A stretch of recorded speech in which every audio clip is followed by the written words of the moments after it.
We begin this year's journey in Arkansas, where we meet Kevin and Rebecca Hicks. Ambition has never been in short supply throughout the life of Kevin Hicks.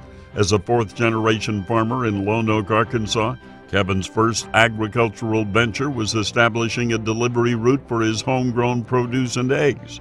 He was just 13 years old when he began milking cows for a local dairyman. And a few years later, he built his own dairy from the ground up. He and his wife Rebecca milked 130 cows without outside help until transitioning to a beef cattle operation in 2010. Along with wheat, hay, and pumpkins, the Hicks family grows a corn maze that hosts 18,000 visitors a year. Giving back to the community that has been supportive of the family's business is a priority for Kevin and Rebecca. They're both active as 4-H leaders, teaching youth to show livestock and exhibit at the county fair. Kevin has spent 18 years as a volunteer firefighter and serves in many leadership capacities within the Fair Board, Farm Bureau, and state and national cattlemen's associations. The Hicks are both active in their church, teaching Sunday school and directing VBS. Rebecca works as an RN as well as focusing on the agritourism operations on the farm and keeping up with the activities of their 12-year-old son, Cody. While a growing local population has benefited the agritourism business, urbanization has also become a challenge as Kevin tries to move equipment down busy roads and find nearby land to lease. Other obstacles, such as maintaining soil health, have become easier with emerging technologies. Kevin uses soil sampling to determine how to balance the soil's pH and to optimize fertilizer application. No-till farming and rotational grazing practices have also improved soil and forage health. Eliminating insecticide use in the corn maze was achieved by growing an insect-resistant corn variety. With his progressive stewardship, Kevin aims to continue building his family's farming heritage that has already spanned a century. Now we head on over to Georgia and the home of Ben and Juliana Boyd. Look no further than Sylvania, Georgia, to find a dedicated advocate for agriculture. As chair of the American Farm Bureau's Young Farmers and Ranchers Committee, Ben Boyd testified before Congress to help shape agricultural policy. And he doesn't take such a responsibility lightly, saying, "I have the opportunity to be a spokesman for agriculture from the fence row to a national stage. And I hope this works to ensure I am not the last generation on this farm." Together with Juliana, a third-generation farmer and an agricultural education teacher, he hopes to pass on a family legacy of hard work and sacrifice to their son, Matt. Ben began his career raising cotton, peanuts, corn, soybeans, wheat, rye, oats, hay, and beef cattle after earning degrees in agriculture and business management. His 16 years in farming have been shaped by his ability to respond to disaster. Installing irrigation as quickly as possible was a priority since drought affected 3 of his first 5 years on the farm. In 2013, 68 inches of rain fell in just 6 months, requiring an entirely different set of management skills. Low prices, tornadoes, livestock deaths, windstorms, and even a hurricane have tested Ben's adaptability. But with ingenuity and taking on custom work to stabilize his income, he has persevered and improved the farm's soil health and water quality in the process. Ben is enrolled in the Conservation Stewardship Program and implements soil sampling, variable rate spraying and application, and subsurface drip irrigation on the farm. He has increased beneficial insects by establishing pollinator habitats. Rotational grazing and fencing livestock out of bodies of water have also been a part of his environmental stewardship efforts. Juliana and Ben are active in their church, where Ben is assistant pastor, as well as the Farm Bureau, Ag Education Advisory Board, FFA alumni, county livestock associations, Relay for Life, County Young Farmers Organization, and County Pest Management Association. Ben has held national positions with Farm Bureau and the Cotton Board. Now we head up to Illinois, where we find Chad and Deb Bremer.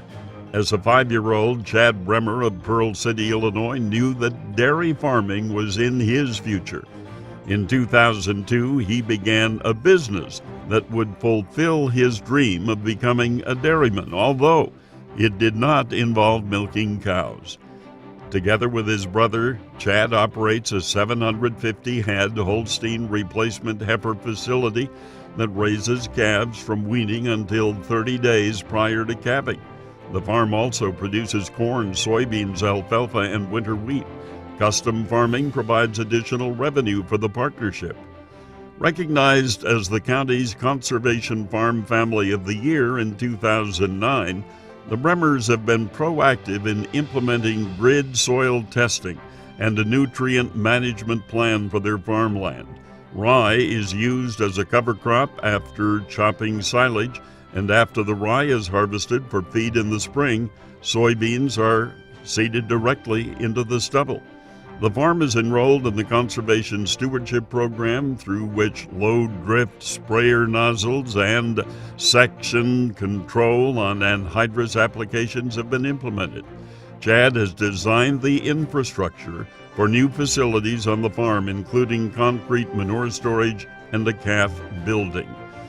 The Bremers are currently designing a new grain storage site to handle all the farm's grain production and to utilize natural gas in the drying process. Chad's goals for his operation have changed as he and his wife Deb, a registered nurse, focus on raising sons, Benjamin, Ethan, and Eli, to be responsible young men who are appreciative of their agricultural background. Chad also aims to promote agriculture to an urban audience. The farm hosts tourists for legislators and their constituents from Chicago and others who have never been on a farm. Chad serves on the Ag Advisory Board for his state representative and has served as the Farm Bureau State Young Leader Committee Chair and a delegate to the AFBF. The Bremers earned the Farm Bureau Young Farmers Achievement Award and are active in their church, youth sports, school board, farm credit, Master Farmers Program, and the Ag Exhibit in the Rockford, Illinois Museum. Minnesota is where we will find Aaron and Jessica Rodermacher. In his 15 years on the farm, Aaron has overseen some significant changes to the family operation. He returned to the 40-cow dairy near Bruton, Minnesota, after earning his associate's degree in farm business operations from Ridgewater College. He expanded the farm soon after his return, eventually building a modern freestall barn and parlor facility that handles 215 cows. With the expansion came challenges as Aaron balanced management of dairy's daily operations while serving as general contractor for the new building. Managing disease while bringing in cows from other farms was also problematic. Now that the expansion is complete, Aaron's goal is to keep the cows healthy and produce wholesome quality milk. Aaron's wife, Jessica, holds the titles of parlor manager and mom to their 5 children, Faith, Aiden, Lily, Austin, and Maria. They are active in their church, working with the Feed My Starving Children program to send meals to Haiti and serving on the parish council and Knights of Columbus. Their involvement with the Associated Milk Producers Marketing Cooperative led to a trip to Washington, D.C. to lobby and to meet legislators. Aaron serves as a Cattlemen's Association director and a delegate for the Gen X Cooperative, and they both volunteer for dairy advocacy opportunities at the local and state fairs. Hosting second graders on their farm allows them to share agriculture with local children. Since the farm is home to his own children as well as employing high school and college students, Aaron understands his role in developing and educating others who will directly impact the future of agriculture if they pursue careers in the industry. Conserving land and water resources for the next generation is a priority, and he practices crop rotation to mitigate erosion and leave ample crop residue on their fields. He has established food plots for wildlife, and his center pivot irrigation system uses low pressure to save electricity and conserve water. Future improvements include the construction of a larger manure storage basin through the Environmental Quality Incentive Program. If the past is any indication, the future will hold more expansion and progress for the growing dairy. To round out this first group of finalists, we head down to Mississippi. There we find Brad and Molly Judson. Brad grew his first bumper crop of soybeans in his sandbox at age 4. While his acreage has changed through the years, his devotion to farming has not. He produces cotton, corn, soybeans, and wheat near West Point, Mississippi, where he prioritizes conservation and community involvement. Brad has served on the county's Soil and Water Conservation Board for 10 years, and he implements many soil and water resource management techniques on his farm. Terraces, water diversions, pipe structures in ditches, and rock to slow water flow are all part of the water management plan. Runoff water is caught for use in the irrigation systems that Brad has developed on 24% of his acres. Soil moisture sensors help conserve water and use it efficiently. Brad has been involved in the Environmental Quality Improvement Program to help control erosion and water quality. Variable rate technology is utilized to apply lime and fertilizer based on soil tests and yield maps. While his focus is on the future of his operation, Brad's future in agriculture was not always guaranteed. His father stopped farming in the 1980s and took a job with the State Department of Agriculture. Brad worked for a local row crop farmer throughout high school and college, and when he graduated from Mississippi State with a degree in agribusiness, he started his own farm from the ground up.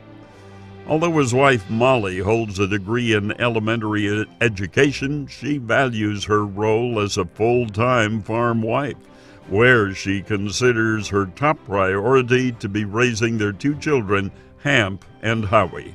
Brad serves on the Farm Bureau Board and is a trustee for their church. He is a founding member of the local Cotton Gin. Molly is active in garden club, youth sports, and is a Sunday school teacher and president of the PTO. They were named the CHS Farm Family of the Year for Mississippi. Looking ahead, Brad hopes to add security to his business by increasing the acreage of owned and irrigated land, building a farm that offers his children the opportunity to become part of a successful operation if they choose.